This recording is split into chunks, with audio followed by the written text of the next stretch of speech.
Kwankwasa ne mafita a shekarar 2027 kuma gangancin da 'yan Najeriya kawai za su yi shi ne ƙin zaɓar da Rabi'u Musa Kwankwaso a wannan shekara ta 2027 idan Allah ya kai mu a matsayin shugaban Najeriya, ta bakin Wole Soyinka, wato fitaccen marubuci kuma ɗan gwagwarmaya a Najeriya. Wannan dai na zuwa ne a daidai gaɓar da ake ganin Kwankwason ne kaɗai ya rage ma Arewa ya kasance mata mafita, sakamakon halin ha'ula'i da yankin na Arewa ke ciki. Assalamu alaikum wa rahmatullahi wa barakatuhu, barkanmu da warhaka, sannunmu da sake saduwa da ku a cikin wani sabon bidiyo a wannan tasha tamu mai albarka. Idan suka fara zuwa ku daure ku danna alamar subscribe, ku danna alamar ƙararrawa.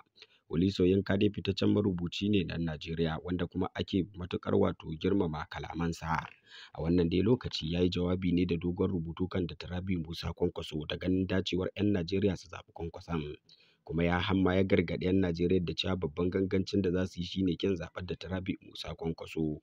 A cewarsa Kwankwason shi ne mafitan Najeriya a wannan shekara ta 2027 da za ta zo insha Allah. Kuma ana ganin zaɓen na Kwankwaso ka iya inganta yankin Arewa da ma Najeriya baki ɗaya.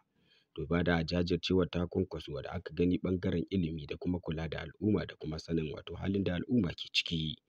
Wannan dai kira ne na musamman ko kuma a ce gargaɗi ne ga talakawa masu yin zaɓe duba da halin da ƙasa take ciki. A nan za mu dakata sai mun sake haɗuwa da ku, za ku iya tafka muhawara kan wannan bayanai na Soyinka da kuma duba da yadda kuke ganin Kwankwason zai iya zame ma Najeriya mafita.